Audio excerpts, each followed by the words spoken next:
Nation on SuperTalk Mississippi.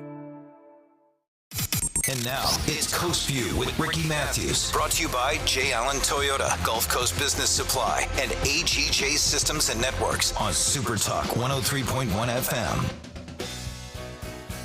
Welcome to Coast Vue, the show that celebrates the men and women who are making coastal Mississippi such an amazing place to live, work, and play. Hey, if you're a regular listener of Coast Vue, you know this, that I have a real commitment to the military community here. And we talk to professionals from the bases and people who are in the know about what's happening in the military community as often as we can, because they're such an important part of what we do. You think about Ingalls being on one side, Stennis being on the other, and then in between you have tourism and all these special communities, and you have a huge military contingent that has been actually really important to us as we've kind of made our transition through this pandemic. And recently, you may have heard my conversation with Lieutenant Colonel. I was mentioning earlier to our guest that I was having a conversation with someone about the Lieutenant Governor, so I guess I've got that committed to my mind. But Lieutenant Colonel Josh Daniels, who's the Chief of Public Affairs for the 81st Training Wing out at Keesler, had a really good visit with him, and he's going to be a terrific conduit for us as we continue to focus on leaders there at Keesler Air Force Base. And we have one here we're about to talk to now, Lieutenant Colonel Brian Neese. He's a doctor. He's the Deputy Director of the 81st Medical Group at Keesler Medical Center. He's also Deputy Director of the Coastal Mississippi Market, which actually oversees the care of some 48,000 federal beneficiaries at Keesler Medical Center and the Navy Medicine Readiness and Training Unit in Gulfport. So it's a long list of responsibilities. And when you hear about where this guy came from and what his qualifications are and what his experience is, you'll see he's well deserves this unique distinction as a leader at Keesler Air Force Base. But without any further ado, let me welcome Dr. Neese to Coast Vue. How you doing, buddy? Doing great. Thank you for having me personally, but also representing the Keesler Medical Center. I think we're excited to share a little bit about our story with you. It's, we'll do this. Tell briefly what you do, a little bit more about what I just described. We're going to come back to it in the second half and we'll dive a little bit deeper and understand it more deeply. But I really want to tell your inspiring story. You came through Harvard. You've been all over the world. You speak Spanish. You've sort of done it all. And I want to tell that story, but kind of briefly tell more about what it is you do now. Well, here, we run in a hospital, and it's not just a hospital taking care of patients. It's also a hospital that trains future physicians, future nurse practitioners, and physician assistants, as well as a plethora of different enlisted medical technicians of various stripes. We have a lot going on here. And then we also support the community in a really a variety of ways. So my particular job is just overseeing the clinical operations. I'm the deputy to a commander who really has to look at both the readiness mission, the operational mission of us as military medics, as well as the delivery of clinical care to our beneficiary population, which you mentioned is almost 50,000 beneficiaries. It's incredible. Yeah, I've always had tremendous appreciation for Keesler Medical Center. It's played so many important roles over many, many years. We used to publish, when I was at the Sun Herald, we published the Keesler News for the entire time that I was there. And so we had just ongoing relationship. And so as a result of that, we knew so much of what was happening on the base on any given week. And it's just incredible what's happening. It's specifically incredible what's happening at the medical center. And we'll come back and talk more about how the pandemic affected you, whether you ever thought that you would lead in a pandemic. But let's just kind of come back a little bit. I know where you went to school. You went to LSU, but I don't know where you grew up. Where did you grow up? Well, so when people say where I'm from, I say Baton Rouge, Louisiana. But did I grow up there? I did not. My father was born and raised there, and my mother was from Metairie. And but my father went into the Air Force. He was a RF-4 pilot, and so I grew up an Air Force brat. And as an Air Force brat, we always went to family vacations back here in South Louisiana. I say back here because I feel like Mississippi Gulf Coast is really a lot like South Louisiana, and I feel that kinship to it. But we would always come back there, so I always did feel connected to it. And then, of course, when I went to LSU, it was really to go home. and to get around family again. So you got a Bachelor of Arts degree in Spanish, which is so interesting studying your past. You went on to Harvard to get a Master of Public Health, but how did you first of all, how did you decide you wanted to do Spanish, and then how did it switch to going to get a master's at Harvard? Well, I think the way I thought of it is, as I started to think about what I wanted to do out in the world, I wanted something that I could do anywhere in the world. And of course, the human body is the same all over the world, although it's colored by culture. And that is something also I was interested in. So I thought, wow, if I could get a language degree, but also do pre-med, then I could really go out in the world and practice medicine. So I started having that vision for my life. And it did work out. It just meant that my primary degree was Spanish. So all my electives were like organic chemistry and physics, which is kind of a bummer, to have to take those kind of courses as your electives. But it all worked out exactly, really, honestly, better than I ever dreamed it would have. I love the way you say sort of a worldwide thing, that the human body is different and separated only by culture. I think you could not be more right about that. But look, you went to medical school in Israel. How did you ultimately make that decision?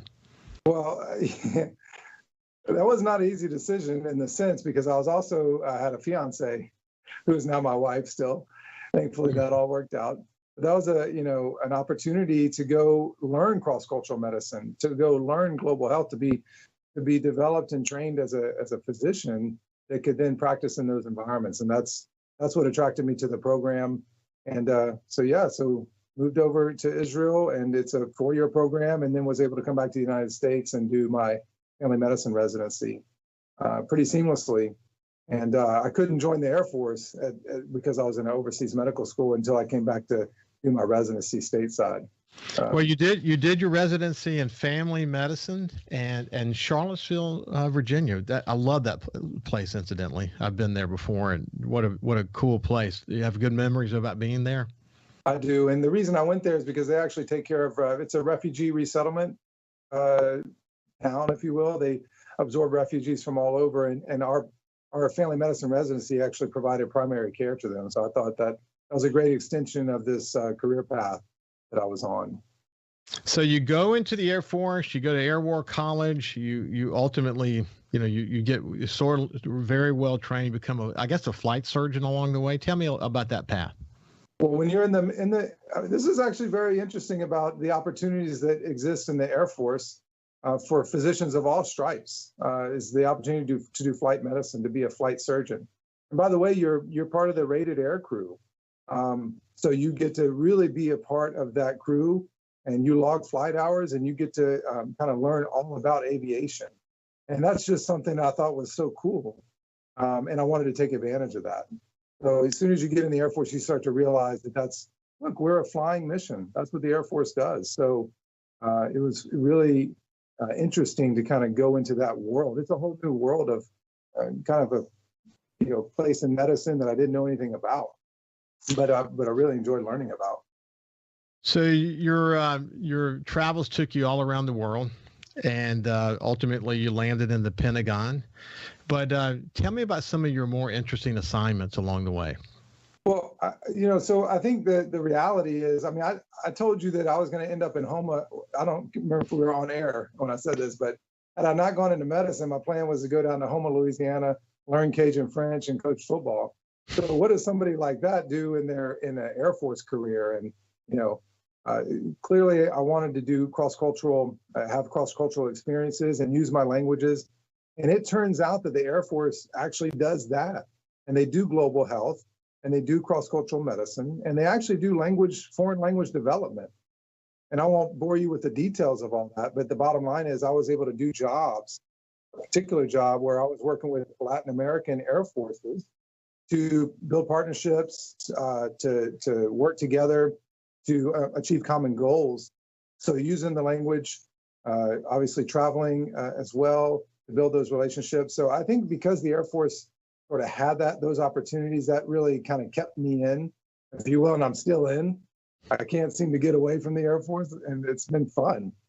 And so here I am, still kind of working through different opportunities that the Air Force has. It is really interesting how people in whether their formal training or their life experience through their travels or through their various assignments, you think about your Harvard degree and your Spanish focus, and then your MD and all the things, how it all comes together in this moment. It's really kind of interesting the way you've landed in this particular role. It would actually be very interesting to see where you're going to be in 5 or 10 years, because you have such a global perspective, and you have such an inquisitiveness about yourself. Hey, listen, what we're going to do, we'll continue that part of the conversation, and when we come back, and then we'll get into some of the more details around what it is you're doing. But we're having a terrific conversation with Lieutenant Colonel Brian Neese, Dr. Neese, and we'll continue the conversation when we come back.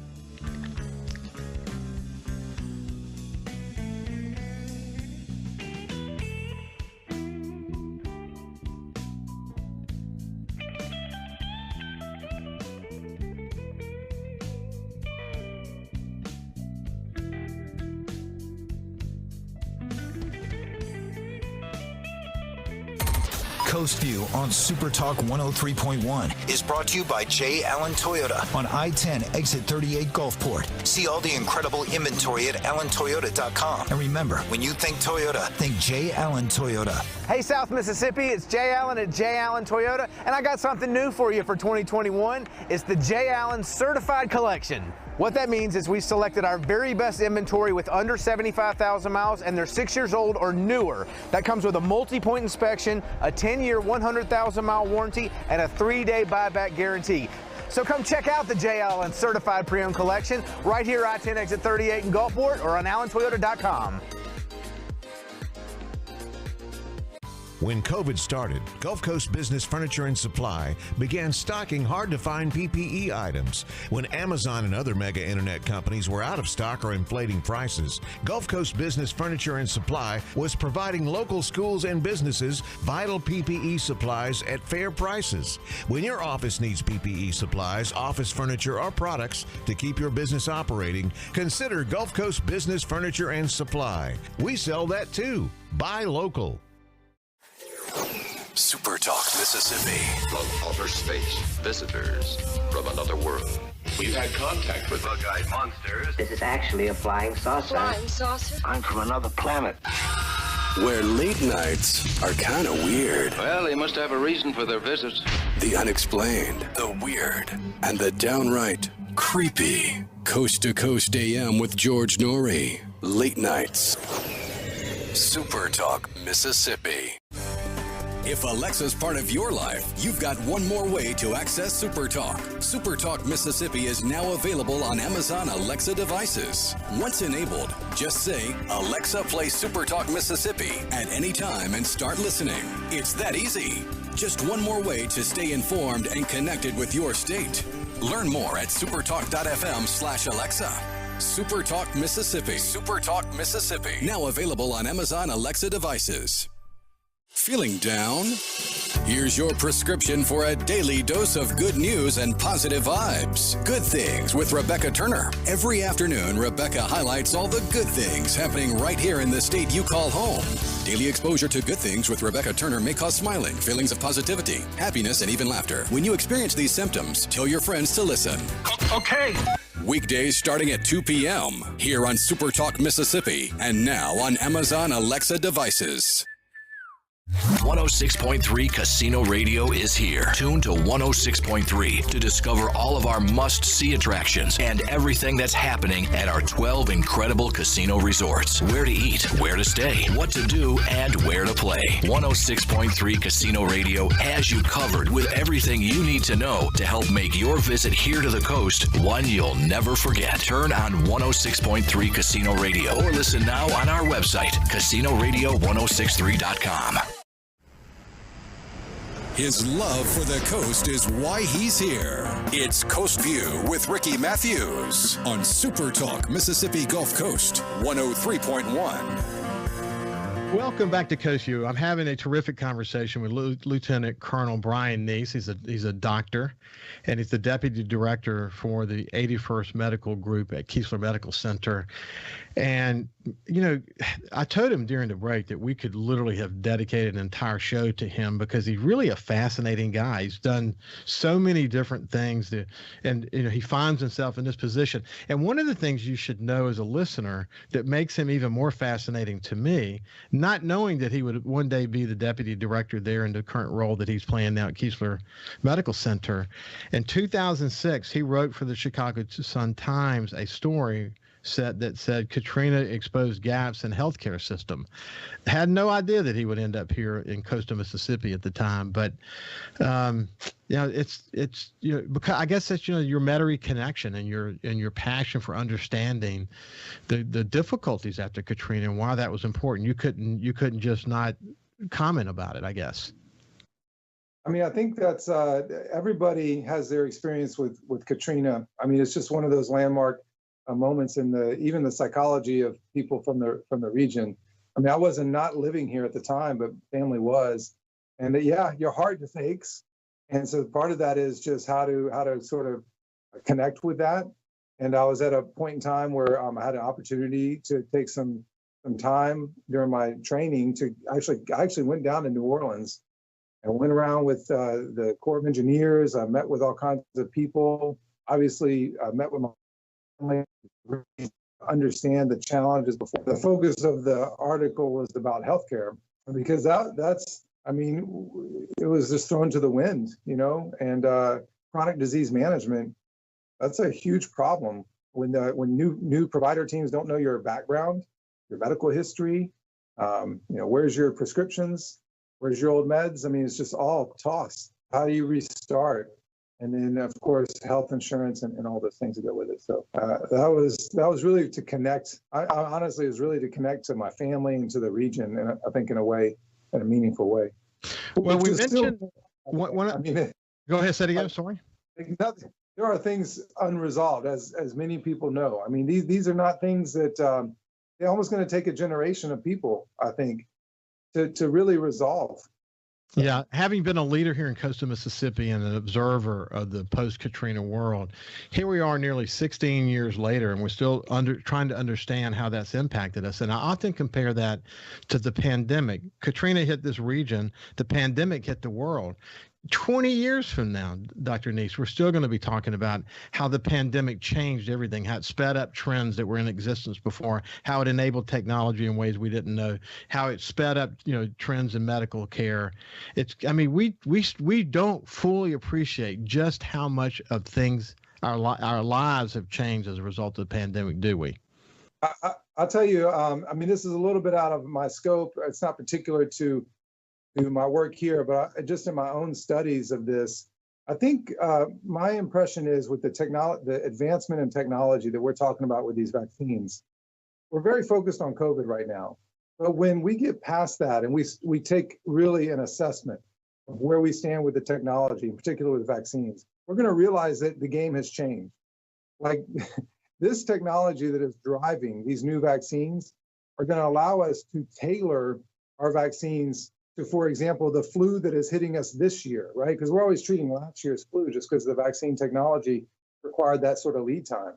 But it's going to be agile in a way that really allows us to treat and prevent disease, and not just flu and not just COVID, diseases we have not yet been able to treat with vaccines. And it is exciting.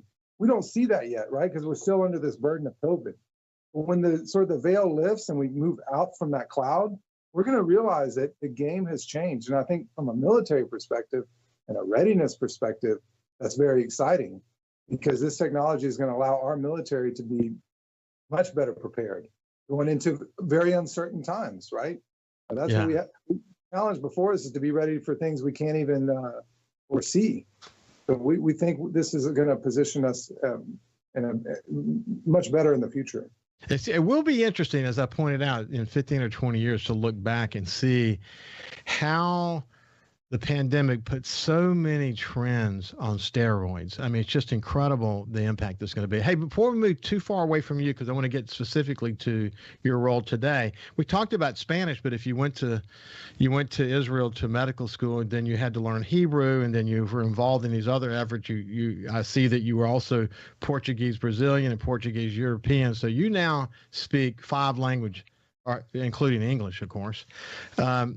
You're sort of a smart guy and have really understood the importance of language and everything that you do.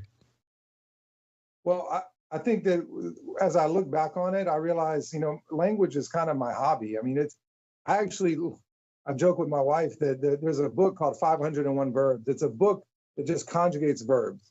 And it's my favorite book in whatever language. I mean, that's so boring, right? But I get very excited about it. And so I realize that that's just something I enjoy doing. I love the challenge of it. As you learn new words, it's like a veil lifts, and something that was totally confusing starts to make sense. And you can use that to connect to people, use it to understand culture better.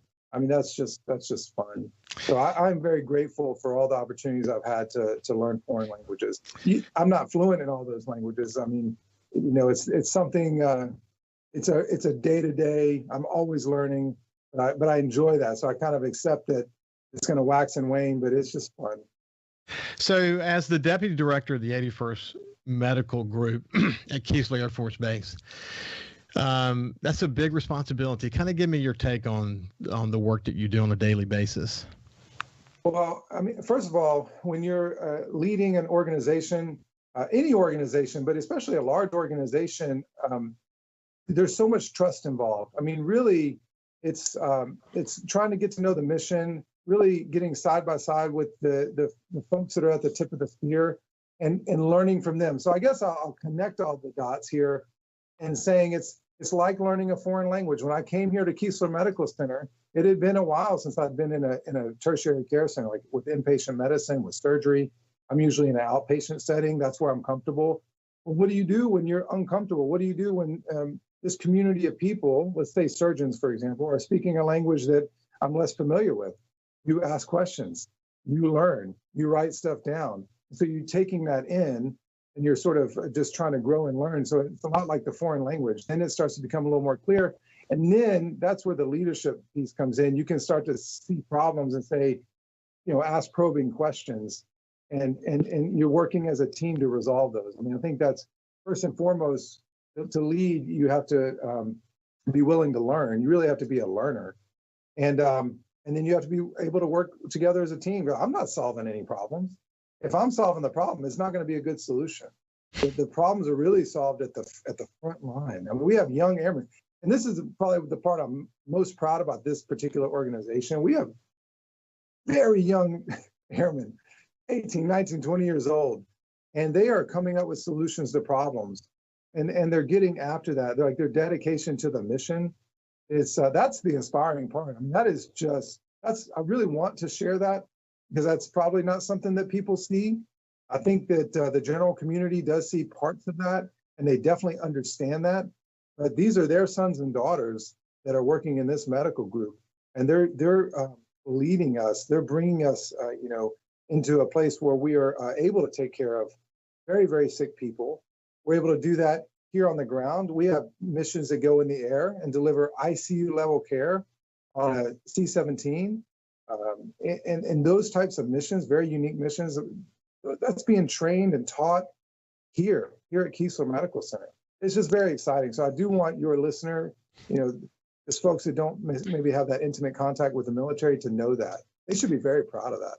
Well, clinical education and training in the short time we have left, that's always been a big part of the Keesler Medical Center's mission, but it's never been more important than today. Isn't that true? It is true. And I will, because I know this is important to you, just kind of knowing about shows you've done in the past and topics that you like to talk about. We cannot do our mission here without our partners in the community. And I can tell you, Merit Health, Singing River, Gulfport Memorial, the VA, and others. I mean, critical. I mean, it's simply no other way to put it than to say we need each other. And we have great relationships with all those folks. And it's been, I've only been here a short amount of time, but it did not take a week to kind of understand that fact. In fact, going out and meeting those partners is the first priority of any new commander that comes in here. Yeah, I think about Kent Nico at Memorial or Lee Bond over at Singing River Health Systems. We're very lucky here in coastal Mississippi to have really well-led, medical conglomerates, whatever you want to call them, because they have multiple locations. And that partnership with Keesler Medical Center, as you point out, is so critical. Always been important, but I think it's even more important today. We could probably go another 2 segments just talking about the pandemic and all of that, but we're unfortunately out of time. Colonel Neese, Dr. Neese, it's been a real pleasure. We'll have you back. I'd love to. There's a lot to boil down on, and just talking about the pandemic impact in particular would be an interesting conversation to have. But until we get to talk again, thank you for taking the time and sharing your story and your mission with Coast Vue listeners. Well, thank you for having us. On behalf of Keesler Medical Center and our commander, thank you so much for having us. It's been a real pleasure. Hey, when we come back, we're going to have a conversation with a volleyball star who has now signed a contract in Switzerland from Ocean Springs, Blake Mohler. We'll be back after this break. When COVID started, Gulf Coast Business Furniture and Supply began stocking very hard-to-find PPE items to make our community a safer place. When Amazon and other mega internet companies were out of stock or inflating prices, Gulf Coast Business Furniture and Supply was providing local schools and businesses vital PPE supplies at fair prices. They were even sending thousands of dollars of PPE supplies free to local schools in need with help from other local business leaders. The next time your office needs PPE supplies, office furniture, or products to keep your business operating, consider a local company that supports your ball teams, cheerleaders, and area homeless. Consider Gulf Coast Business Furniture and Supply, the local guys that keep your prices fair, your service and selection excellent, and your health our business. Gulf Coast Business Furniture and Supply. We sell that too. Buy local. SuperTalk.fm has a new look and is more informative than ever with expanded Mississippi news coverage, the latest Mississippi weather, Mississippi sports, and of course, the talk that's important to you. Every show, every podcast, and every late-breaking story. Constantly updating the news the second new developments happen. All in one place. The new SuperTalk.fm. 106.3 Casino Radio is here. Tune to 106.3 to discover all of our must-see attractions and everything that's happening at our 12 incredible casino resorts. Where to eat, where to stay, what to do, and where to play. 106.3 Casino Radio has you covered with everything you need to know to help make your visit here to the coast one you'll never forget. Turn on 106.3 Casino Radio or listen now on our website, CasinoRadio1063.com. Hey, South Mississippi, the future has arrived. It's 2021, and at J. Allen Toyota, we're here to serve you. Want to let you know that we have Allen's lifetime warranty on every new Toyota we sell. That also comes with Toyota Care. That's 2 years and 25,000 miles of complimentary maintenance. We have a great rental department. Our service department's ready to take care of your current vehicle. We're rolling out J. Allen certified pre-owned for 2021. You got to come to I-10 exit 38 right here in Gulfport. You're going to love what we have to offer. When you think Toyota, think Allen Toyota. Feeling down? Here's your prescription for a daily dose of good news and positive vibes. Good Things with Rebecca Turner. Every afternoon, Rebecca highlights all the good things happening right here in the state you call home. Daily exposure to Good Things with Rebecca Turner may cause smiling, feelings of positivity, happiness, and even laughter. When you experience these symptoms, tell your friends to listen. Okay. Weekdays starting at 2 p.m. here on SuperTalk Mississippi and now on Amazon Alexa devices. Hey, I'm Steve Azar, and you never know who or what you'll hear when I spend a Mississippi Minute with my friends. talking to Paul Thorne, Mississippi true treasure, really incredible recording artist, singer, songwriter. Has been doing it a long time, doing it the right way. It's almost like a Forrest Gump thing because, I was a boxer, / I worked in a furniture factory, / I had a gig 2 nights a week playing my acoustic guitar in a pizza restaurant, / I was in the National Guard. And, wow. All this stuff was going on at the same time. / I had a writing contract with Rick Hall and Fame. In a Mississippi Minute. Be sure to check out In a Mississippi Minute with me, Steve Azar, right here on SuperTalk Mississippi, the SuperTalk Mississippi app, and now available on iTunes, Google Play, and Stitcher. For something new and unique in talk radio, take a listen to The Ben Shapiro Show. Every day, we're driving the debate in America with the fastest moving, hardest hitting, most comprehensive, fact-based commentary on the radio. We don't hold back. We never shy away from telling you the truth. Our show is a meeting place of ideas. We have the most important guests and the biggest thinkers in America. Weeknights at 9. For something new and unique in talk radio, take a listen to The Ben Shapiro Show. On Super Talk, Mississippi. Whether you're brand new to the DIY craze or a seasoned veteran, the Handyman Show has something for you. Buddy Slowick shares tips and tricks on everything from odd jobs to complete build-outs, from small home repairs to serious construction. So no matter if you're at the master carpenter level or not quite sure how to use a level, the Handyman Show answers your questions with a healthy dose of humor and some great music too. Saturdays, 10 to noon on Super Talk Mississippi and on Super Talk TV. Super Talk Mississippi. Just seems to me people have so much invested in not telling the truth. When you want the truth. Simply because it might hurt some feelings. And nothing but the truth. Lose some subscribers. You want the Gallo Radio Show. I just think in this audience, you still believe that if you tell the truth, you come out ahead. The Gallo Radio Show. And if you tell yourself otherwise, you're lying to yourself. Mornings on Super Talk Mississippi. And now, it's Coast Vue with Ricky Mathews. Brought to you by J. Allen Toyota, Gulf Coast Business Supply, and AGJ Systems and Networks on Super Talk 103.1 FM. Welcome to Coast Vue, the show that celebrates the men and women who are making coastal Mississippi such an amazing place to live, work, and play. Hey, look, I have a really amazing treat today. I'm gonna go ahead and bring her in, and then we'll talk more about Blake Mohler here in just a second. But I want to introduce you to Blake Mohler. She's from Ocean Springs, and she played in Germany pro volleyball last year. She's going to be playing in Switzerland coming up. We're going to talk a lot about all those things. But before we go any further, let me just say good morning to you, Blake. How are you? I'm good. How are you?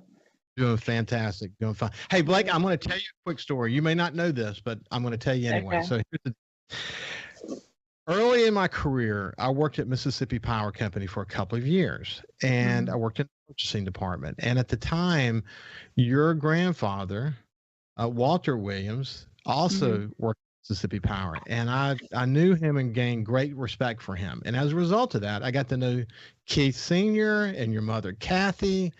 And then fast forward, then Keith's son marries my daughter, and then they have kids. And, you know, as I mentioned off the air, I feel like you're part of our family, and we're really proud of you. But it has been a terrific family to have the opportunity to be part of. I've always thought the world of Jan and Walter Williams, and then, of course, your mother. She's a big fan of Coast Vue and a good yes, So, you know, all the dots connect. It's amazing. So I'm glad. Now we're just one big family. It really is. And then you're part of the Mohler family. The Mohler family has such a rich history in Ocean Springs. And I think when people think of the Mohler family more recently, they think of the unfortunate family loss that you guys have had to incur and the impact it had on Tater Nut Donut Shop. But thank God, you know, even in your uncle's passing, you know, family's going to keep the legacy going. I bet you're glad to see that. I am. It was definitely hard to watch across the world, like seeing my family go through that. But I think also the community was a big part in like picking them back up and keeping them going. So hopefully they'll be opening up in the first few weeks of June, I'm thinking. I know they're doing trial runs, but shoot, I'm ready for a tater nut. It's been over a year and a half since I've had one. It's good. So. Well, look, Blake, you went to Ocean Springs High. Then you had really good success there playing volleyball. You went to Purdue University Boilermakers, and you can't help but think about Drew Brees when you think about the Boilermakers. He's actually been to some of your games, hasn't he? Yep, he actually we were playing Minnesota, and we line up before the matches to do the national anthem and everything. And I look by my shoulder, and he's standing there, and I'm like, okay, my coach is going to yell at me if I turn around and introduce myself because I'm supposed to be focusing on the game. But when am I ever going to get this opportunity to do it again? Which I didn't get to, but I do have a cool picture of him standing literally right behind me. Well, he represented Purdue really well, but you picked a really fine university to go to. You got a great education there, and you played for one of the top volleyball programs in the United States. That was a heck of an experience, wasn't it? It was. I'm very fortunate to be able to end up at such a great university. So you what I like about it, though, is that you studied. So you were academic All-American. You did, y'all had really good success there. And I think that I remember a conversation you and I had along the way. It wasn't long before you graduated because you were thinking about, what am I going to do next? Am I going to go to graduate school? Am I going to go to law school? What am I going to do? What if I get this chance to go overseas and play volleyball? And when you mentioned that to me, my son Justin, as you well know, is our little world traveler. He's been all over the world, and how it changed his perspective having that opportunity. And I said, if you get the opportunity, Blake, you need to go do that. I mean, you need to go do it.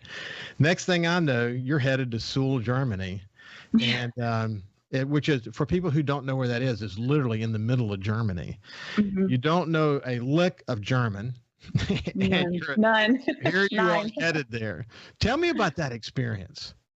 It was really cool. I had hip surgery following my career at Purdue. So going through that rehab process, and right before that, I had torn my shoulder and played on it for 2 years. So it was kind of a long career of pain and dealing with that. And I was finally at this point where I was like, I have time to rest, recover. I don't have to be anywhere. I don't have to be at practice for 4 hours a day. And then COVID happened, and I was able to come home, which I hadn't been home for longer than 3 weeks at a time in 4.5 years. It was crazy.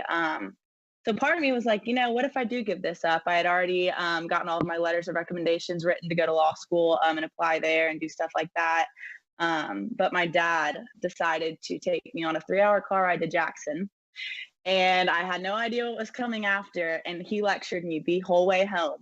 And he was like, Blake Elizabeth, you better not give this up. You've put so much work into it. You've literally been playing sports since you were, probably 4 years old. And this is something that you've always wanted to do. I get that you want rest and I get you want a break, but pretty much you're stupid if you give this up. You literally are going to get paid to travel around the world. And so by the end of that car ride, I had contacted an agent and I said, can you please sign me or else my dad's going to make me get a job and grow up. So I signed with the agent, and then within the week he had me a deal in Germany. So it all happened pretty quickly, but I was very fortunate the way that it did happen. And then I was just going to say, what was inspiring about that, though, was that the way you dedicated yourself to your rehab, because, it's not like you came out of college healthy and ready. You had, I think you had surgery, after that, or right. Yep, January, right after. And then you had to do rehab, and you had to really commit yourself. And we talk a lot about focus and, discipline and all that on the show all the time, but it really did create that opportunity for you to get focused, didn't it?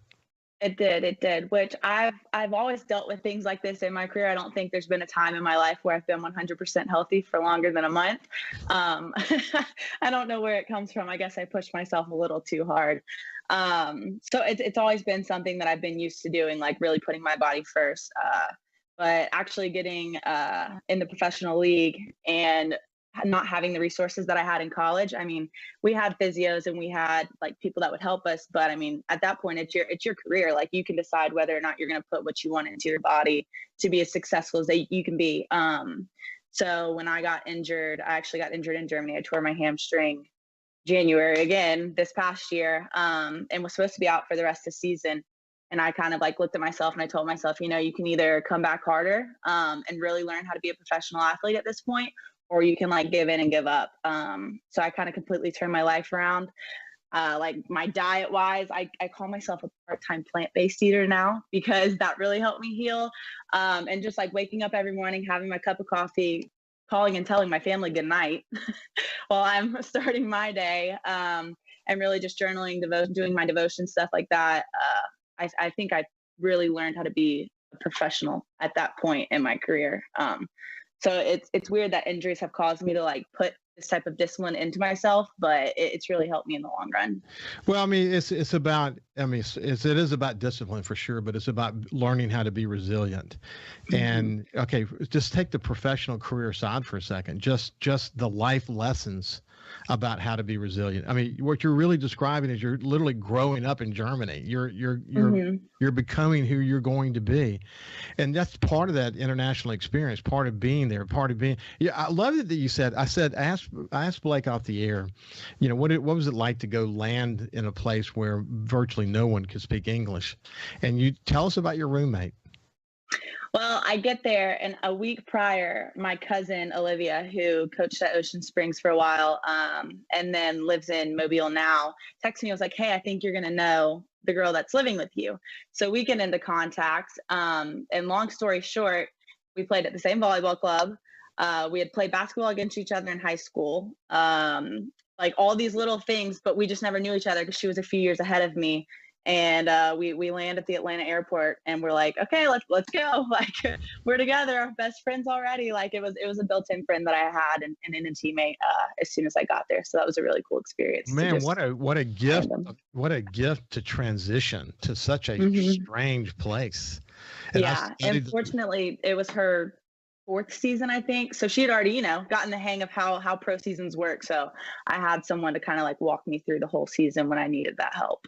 So at what point after you got to Germany did it not feel like you were in a foreign land? I mean, it's like on another planet. When did it start to feel like, okay, this is my new routine and this is now my home for the time being? Tell me about that transition. I won't lie, it didn't hit me until about Christmas time when I realized that, you're in our family, you realize how close we are. We sit next to you guys every Christmas Mass. Like it's a tradition thing. And I see all of these traditions going on at home and I'm just not there for them. So I started getting a little homesick. And then in January with the passing of my uncle and a few other things that had happened, I think I had like a 7-day period where I don't think I know what rock bottom is, but I got pretty close. And that's when I decided like, okay, I'm not going to go downhill. Like I'm going to really use this time, like you said, to grow and figure out who I am. I'm 24. I always thought I knew who I was, but being away from everyone and like being isolated like that really, really forces you to grow. So it took a few months to realize it, but it's part of the experience. So, people think about, man, this is so exciting. You're going to Germany to play professional volleyball, but what in turn was really happening, even though the volleyball was fun, is this incredible life experience that was changing you, that was making you a more maybe mature Blake Mohler at the end of the day. When we come back, Blake, we'll just continue the conversation and talk about how exciting it's going to be to just kind of shift gears and move on to Switzerland next. What a cool turn of events. We'll be back with Blake Mohler after this break.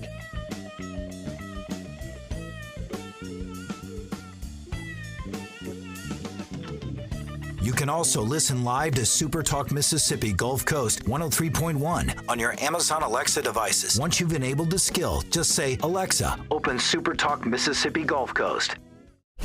SuperTalk.fm has a new look and is more informative than ever with expanded Mississippi news coverage, the latest Mississippi weather, Mississippi sports, and of course, the talk that's important to you. Every show, every podcast, and every late-breaking story. Constantly updating the news the second new developments happen. All in one place. The new SuperTalk.fm. Hey South Mississippi, it's Jay Allen at Jay Allen Toyota, and I got something new for you for 2021. It's the Jay Allen Certified Collection. What that means is we selected our very best inventory with under 75,000 miles and they're 6 years old or newer. That comes with a multi-point inspection, a 10-year, 100,000-mile warranty, and a 3-day buyback guarantee. So come check out the Jay Allen Certified Pre-Owned Collection right here I-10 exit 38 in Gulfport or on allentoyota.com. When COVID started, Gulf Coast Business Furniture and Supply began stocking hard-to-find PPE items. When Amazon and other mega internet companies were out of stock or inflating prices, Gulf Coast Business Furniture and Supply was providing local schools and businesses vital PPE supplies at fair prices. When your office needs PPE supplies, office furniture, or products to keep your business operating, consider Gulf Coast Business Furniture and Supply. We sell that too. Buy local. SuperTalk Mississippi. Just seems to me people have so much invested in not telling the truth. When you want the truth. Simply because it might hurt some feelings. And nothing but the truth. Lose some subscribers. You want the Gallo Radio Show. I just think in this audience, you still believe that if you tell the truth, you come out ahead. The Gallo Radio Show. And if you tell yourself otherwise, you're lying to yourself. Mornings on SuperTalk Mississippi. SuperTalk Mississippi, your new home for the Ben Shapiro Show. We don't hold back. We never shy away from telling you the truth. The most electrifying national talk show on air today. We have the most important guests and the biggest thinkers in America. Ben Shapiro, brutally breaking down the issues of the day. From politics to pop culture, we take a look at all of it. So don't miss out. Weeknights at 9. For something new and unique in talk radio, take a listen to The Ben Shapiro Show. On SuperTalk Mississippi. Hey, I'm Steve Azar, and you never know who or what you'll hear when I spend a Mississippi Minute with my friends. We're talking to Dale Berra. Take me back to growing up and what it was like in the household with a dad like Yogi Berra. You know, we grew up with his funny sayings. You know, I remember Dad managing the Mets, and me, Larry, and Timmy are watching the game on TV. And all of a sudden, two streakers run out of the stands on TV, and the camera flips away from them. So when he gets home, me, Larry, and Timmy say, "Hey, Dad, those streakers, what were they, boys or girls? We need to know." And Dad looked us right in the eye and said, "I couldn't tell. They had bags over their heads." In a Mississippi Minute. Be sure to check out In a Mississippi Minute with me, Steve Azar, right here on SuperTalk Mississippi, the SuperTalk Mississippi app, and now available on iTunes, Google Play, and Stitcher. Talking to the people that help make the coast such a unique place to live. This is Coast Vue with Ricky Mathews on SuperTalk Mississippi Gulf Coast 103.1. Welcome back to Coast View. I'm having a terrific conversation with my friend, a family member, let's put it straight up, Blake Mohler, who went to Ocean Springs High, went to Purdue, then she played professional volleyball in Seoul, Germany, and she just signed to go to Switzerland. It's amazing. So we're going to talk about Switzerland, but before we do, tell them about your specific skill. What is it that when a coach looks at you and says, "Man, I want to get Blake on my team," what is it that you bring? I think there's different sides of it. The physical aspect, I can run a pretty mean slide, and I think that came from playing basketball growing up, and it's very similar to a layup. So that's like my one talent that I have on the court. But off the court, I'm some people don't understand it sometimes, a very fiery person. And even when I was getting recruited in college, that was one thing that all the coaches said was my demeanor on the court was something that they needed on their team. And it seems that every time I get recruited, even if it's pro, college, whatever, that is one comment that a coach always makes about me. And sometimes people think it's a little much. My coach sometimes in Germany would be like, "Blake, what's wrong with you? What are you on?" And I'm like, I'm just happy. I don't know. Well, look, Ann and I have watched many of your games when you were in Germany, and just to describe that for the audience, when it's a key point of the game and Blake makes a block or does something unique, or somebody on the team does something unique that gives them some advantage, Blake is a big time cheerleader for the team, and she's somebody. If she's a fist pumper, she's a high fiver. She is super motivated to want to go do that again. Is that accurate, Blake? Very accurate. Very accurate. Super motivated. So you come back from Germany. You sort of knew you didn't want to go back to Germany. You wanted another experience. So how did the Switzerland opportunity come to pass? Well, I actually got a text from my roommate Danielle that I was playing with in Germany. She's back home and she was like, "Hey, my coach just called me about you from Switzerland." And I was like, "Really?" And then my agent texted me the same thing. And I'm like, "What's going on here?" And I'd heard great things about the Swiss league. And one thing that really drew me towards it was all of the Americans are very close in that league. The country's small enough to where with all the good train systems, we can all travel to see each other 24/7. And that's kind of like what Danielle told me about her experience there while we were in Germany, because I liked hearing about where she had been and like what she had been through, because, you hear so many different sides of the professional world. You want to get all of the insight before you make any decisions about anything. So I'd always heard great things. And then all of a sudden this opportunity comes into my lap and the coach describes the program, and it's something that I really saw a fit for myself. So I'm really excited to get there, bring my fire energy and see how they take it. I could tell when I got off the call with the coach, he was like, "Okay, this girl really does have some energy with her." But. Well, it's called the Swiss Volleyball A1 League, and they were actually this team that you're joining was the runner-up last year. They were. So they're a good team. How do you so what's the name of the team? How do you say that? It's the Düngen Power Cats. Wow. Yep. I've never heard of a power cat before, but I guess I am one now. So are you so as you think about going to Switzerland, tell me about what's the process you're going through to learn about the country and where you're going, and what are you looking forward to? Have you sort of done some of that kind of research? I haven't yet. Right now, my main focus has just kind of been enjoying family since I've been away from them for so long. But I'm sure through midsummer I'll start doing the Duolingo app on my phone, trying to learn some language. I think they actually speak majority German. So I know it's like a different dialect of it, but hopefully I'll be able to like pick up on some words and kind of get acquainted to that a little bit quicker.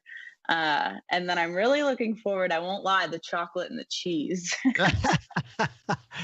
I would think just the beautiful views and the scenery in Switzerland is so amazing. So you did learn some German. I can understand a few words. Speaking, not so much. I get very self-conscious of not wanting to say it wrong. So I would like not talk back to people when they spoke German. But a few words, especially when we're counting balls, I learn, eins, zwei, drei, just keep going, like picking up from what my teammates said. But other than that, I really couldn't speak. Danielle spoke a little bit because she was coming from Switzerland. So she was kind of my translator in town. Oh, that's neat. So what are you going to do this summer, and when do you head out to Switzerland?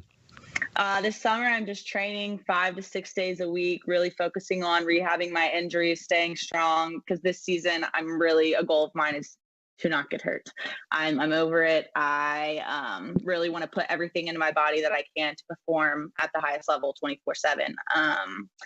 Other than that, I'm just enjoying time at home. I'm helping out at Knucklehead sometimes just because, my dad owns the building and his friend's running the restaurant.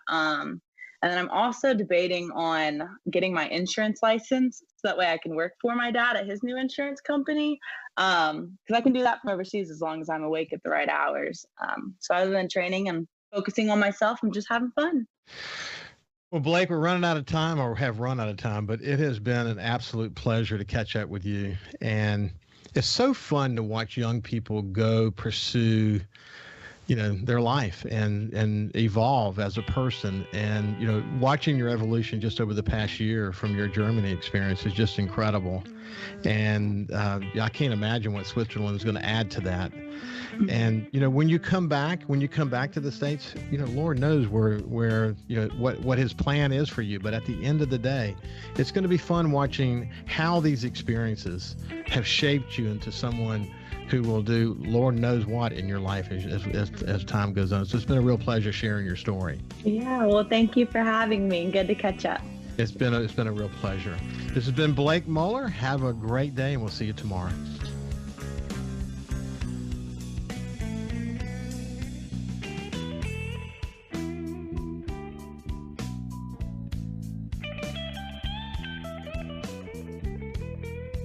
Follow SuperTalk Mississippi Gulf Coast 103.1 on Facebook. Facebook.com/SuperTalk MS Coast 103.1.